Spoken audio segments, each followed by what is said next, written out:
तो अब हम क्या करेंगे, डायमेंशन के एप्लीकेशंस क्या क्या है। तो डायमेंशन के बेसिकली 4 एप्लीकेशंस हैं, ठीक। तो वो है, फर्स्ट है टू कन्वर्ट यूनिट्स, जैसे हमें एक तरह की यूनिट को सेकेंड टाइप यूनिट में कन्वर्ट करना है। तो सपोज हमने एक एग्जांपल लिया, कन्वर्ट 10 न्यूटन इनटू डाइन। तो 10 न्यूटन, न्यूटन क्या होता है, न्यूटन होता है फोर्स का एमकेएस यूनिट, और डाइन क्या होता है, डाइन होता है फोर्स का सीजीएस यूनिट। ओके, तो पहले न्यूटन का आप बेसिक फॉर्म लिख दो, बेसिक मीन्स फंडामेंटल। तो न्यूटन को भी हमने बताया था कि न्यूटन केजी मीटर पर सेकेंड स्क्वायर, तो इसका डायमेंशन लिखा तो हो गया ml/t-2, ठीक। अच्छा, तो हमारे पास क्या होता है कि एक तरह की यूनिट को कन्वर्ट करने में, एक तरह की यूनिट्स को दूसरे में जब कन्वर्ट करते हैं उसके लिए एक फार्मूला बना रखा है। तो वो होता है n2 = n1 in bracket m1/m2 power a, second bracket L1/L2 power b, and in third bracket T1/T2 power c। Okay, n1 means जो आपका क्या था, 10 न्यूटन था, तो 10 मीन्स हाउ मच, तो कितना न्यूटन है, तो वो हो गया n1, ठीक। n1 की वैल्यू 10 रख दो। m मीन्स मास, तो मास का हमने देखा था डायमेंशन, तो मास क्या होता है, मास इन केजी, तो m1 means KG, m2 means जो हमें कन्वर्ट करना है। तो डाइन क्या होता है, डाइन होता है ग्राम सेंटीमीटर सेकेंड -2, ठीक। तो m2 हो गया हमारा ग्राम। ए मीन्स पावर, m की पावर क्या है 1।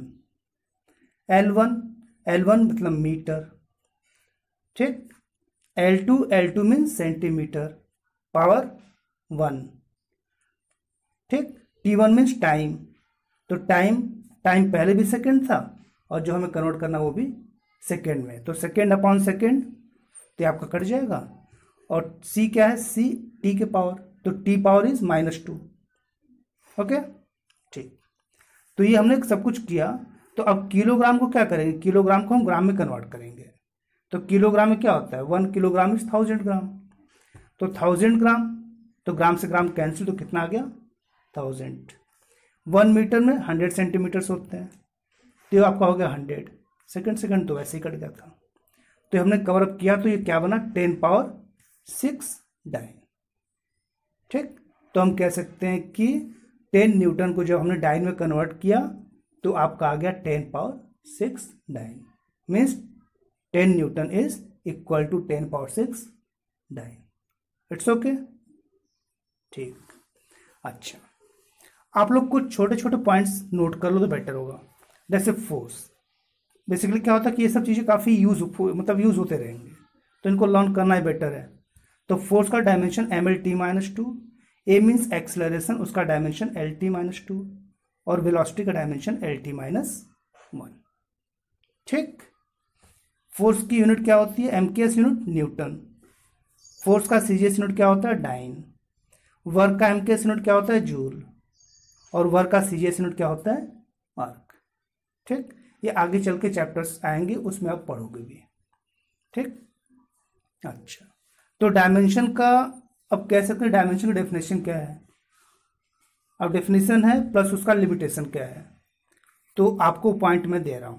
तो dimension of any physical quantity are the powers और exponents to which the units of base quantities are raised to represent a derive unit of that quantity. Limitation में हम ये कह सकते हैं कि डायमेंशन कुछ ऐसा आइडिया नहीं बता सकता किसी भी डायमेंशन लेस कांस्टेंट के बारे में नहीं। जैसे मैं कहता हूँ, कोई एग्जांपल ले लो आप, 1 2 3 4 पाई एक्सेट्रा जो भी चीज़ें हैं, तो इसके बारे में ये कोई आइडिया बता नहीं सकता। Second one, if a quantity depend on more than 3 factors, जैसे कोई भी फंडामेंटल क्वांटिटी है या कोई भी फिजिकल क्वांटिटी है, वो 3 टर्म्स से ज़्यादा पे डिपेंड है, तो उसको डायमेंशन के तरीके से हम उसको प्रूव नहीं कर सकते। Okay, we can not derive the formula containing trigonometric functions. इसका मतलब है किसी भी फॉर्मूले को डिराइव नहीं कर सकते हो आप जहां पे कोई भी ट्रिग्नोमेट्रिक रेशियोज अटैच्ड हो। ओके, फोर्थ पॉइंट है कि it gives no information whether a physical quantity is scalar और वेक्टर, यानी कि डायमेंशन से हम ये नहीं बता सकते कि कोई फिजिकल क्वांटिटी वो स्केलर पार्ट है और वेक्टर पार्ट है। अब स्केलर वेक्टर क्या होता है आपने क्लास 9 में पढ़ा होगा, वैसे इसके बारे में हम आगे डिस्कस भी करेंगे बट नेक्स्ट चैप्टर में। तो फिलहाल अभी इतना ही, ठीक, ओके। अब सेकंड टॉपिक है डायमेंशन का जो एप्लीकेशन है। तो फर्स्ट एप्लीकेशन था कि एक यूनिट को दूसरे यूनिट में कन्वर्ट करना। सेकंड एप्लीकेशन है कि किसी भी फॉर्मूले को हम चेक कैसे कर सकते हैं डायमेंशन के थ्रू। तो डायमेंशन के थ्रू हम किसी फॉर्मूले को चेक कैसे कर सकते हैं। सपोज हमने एक एग्जांपल लिया s equal to u t plus half a t square.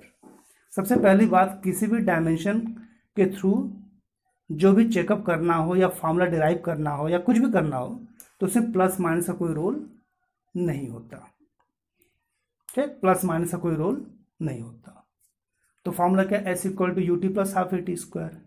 अब ये हमें प्रूव करना है तो हम एक बार लिखेंगे लेफ्ट हैंड डायमेंशन एक साइड और सेकेंड साइड क्या लिख देंगे, राइट हैंड डायमेंशन, ठीक। तो लेफ्ट हैंड डायमेंशन में क्या लिखेंगे, s, तो s, राइट हैंड में क्या लिखेंगे, you t plus half a t square, ठीक। s मीन्स डिस्टेंस, वो आपको गिवन होगा कि वो कौन सा फिजिकल क्वांटिटी को क्या कहते हैं।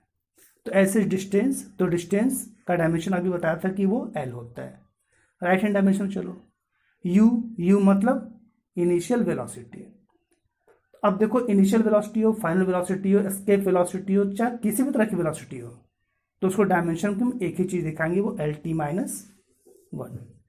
टी इज टाइम, तो टाइम का हो गया टी प्लस हाफ, बता रहा कि कांस्टेंट को लेना देना नहीं है, जो कांस्टेंट वैल्यू होगी उससे हमें डायमेंशन में कोई उसका रोल नहीं होता। ये क्या था, एक्सेलरेशन, तो एक्सेलरेशन का डायमेंशन हो गया एल टी माइनस टू, वो मैंने पहले नोट डाउन करा दिया था। टी टाइम, तो टाइम का डायमेंशन क्या होता है, टी, तो टी स्क्वायर हो गया। तो ये सारा कुछ अब आपने देखा, यदि कवर किया तो उसमें आ गया एल प्लस एल। अब L plus L is 2l नहीं, क्योंकि 2 मीन्स कॉन्स्टेंट, तो कॉन्स्टेंट का डायमेंशन कोई रोल नहीं है, तो हम क्या बोलेंगे, L plus L is L, L minus L भी होगा तो भी एल। अब बाकी फाइनल आंसर को हम किसमें लिखेंगे, स्क्वायर ब्रैकेट के अंदर, ओके। तो हमने ये देखा कि लेफ्ट हैंड डायमेंशन निकाला तो एल आया, राइट हैंड डायमेंशन निकाला तो भी एल आया, ठीक। तो दोनों आपस में क्या है, इक्वल है, तो हम बोल सकते हैं कि it is correct by dimensionally, ठीक। अच्छा, अब थर्ड एप्लीकेशन क्या है, थर्ड एप्लीकेशन ये होता है कि हम किसी भी, हमारे पास कोई फॉर्मूला दे दिया और उस फॉर्मूले में क्या है कि बहुत सारी चीज़ें बोल देंगे कि हाँ ये हमें पता है कि इसको हम क्या बोलते हैं, बट कुछ पार्ट ऐसा दे दिया जाएगा आपको जिसके बारे में बोलेंगे हमें पता ही नहीं है और इसका डायमेंशन आप निकालो। जैसे एक एग्जांपल लिया मैंने, p plus a upon v square, v minus b is equal to r t. और इसमें बोल दिया कि p is pressure, v is volume, r gas constant, t is temperature, ठीक। तो इसमें देखो सब कुछ बोल दिया, लेकिन a और b के बारे में कुछ बोला नहीं। अब बोल दिया कि a और b का आप डायमेंशन निकालो, ठीक। तो अब क्या करेंगे हम इसमें, हम ये देखेंगे कि बीच में जहां पे प्लस या माइनस हो उनके बीच में आपस में इक्वल टू कर दो। जैसे आप देखिए यहाँ पे ब्रैकेट था p plus a upon v square, तो हमने कर दिया प्लस की जगह इक्वल टू, तो p equal to a upon v square. तो इससे हमने क्या निकाला, a की value p into v square. p is pressure, तो pressure force upon area, force का डायमेंशन क्या था, mlt माइनस टू, एरिया का डायमेंशन क्या था, एल स्क्वायर। v क्या है, वॉल्यूम, तो वॉल्यूम क्या होता है, length into breadth into height. तो चाहे लेंथ लो, चाहे ब्रेड्थ लो, चाहे हाइट, है तो सब कुछ लेंथ है, और लेंथ को हम कैसे लिखते हैं, एल से। तो ये होगा आपका एल क्यूब, और एल क्यूब का स्क्वायर क्या होता है, एल पावर 6। तो ये सब कुछ सब कुछ काट पीट के क्या आपका आ गया, ml5 t माइनस टू, ठीक। अब b का निकालना, तो देखो v माइनस बी है, तो v इक्वल टू क्या हो गया, b, तो इसे b की वैल्यू आ गया एल क्यूब, तो हमने ए और बी का डायमेंशन निकाल दिया। लेकिन ये तभी कर सकते हैं जब बीच में प्लस या माइनस हो, अदरवाइज नहीं कर सकते। इसका सेकंड एग्जांपल मैंने आपको एक दे दिया है, तो उससे आप लोग देख सकते हो। ओके, नेक्स्ट एप्लीकेशन जो कि लास्ट एप्लीकेशन है, वो एप्लीकेशन है किसी भी फॉर्मूले को डायमेंशन के थ्रू डिराइव करना।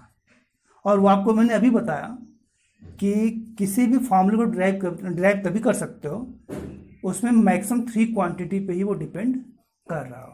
3 से ज़्यादा पे डिपेंड करेगा तो हम डायमेंशन तो डिराइव नहीं कर सकते।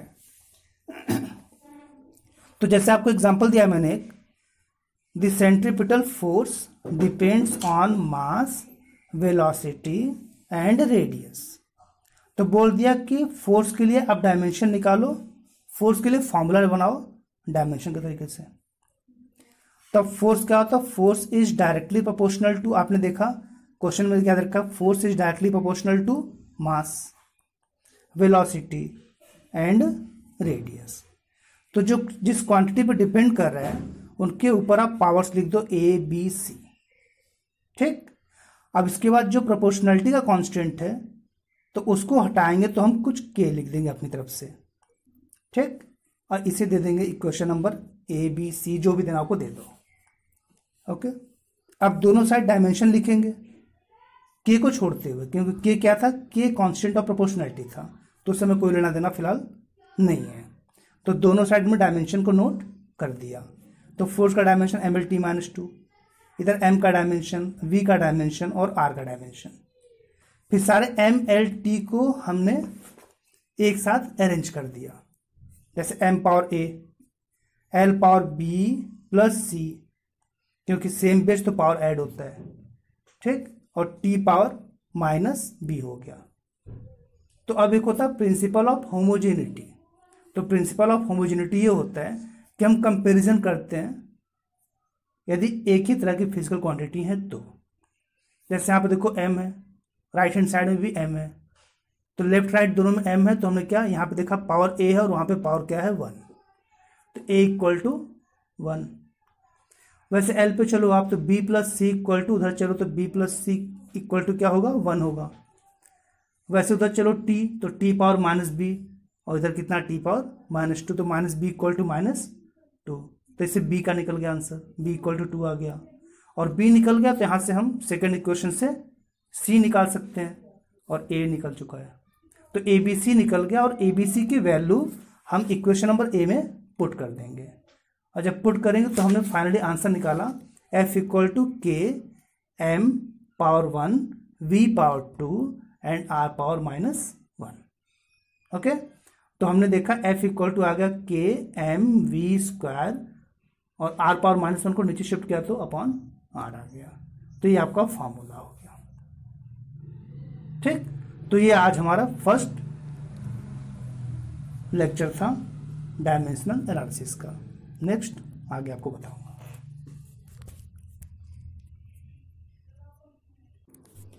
तो फिर नेक्स्ट लेक्चर में मैं आप लोगों को एरर्स के बारे में आगे बताऊंगा।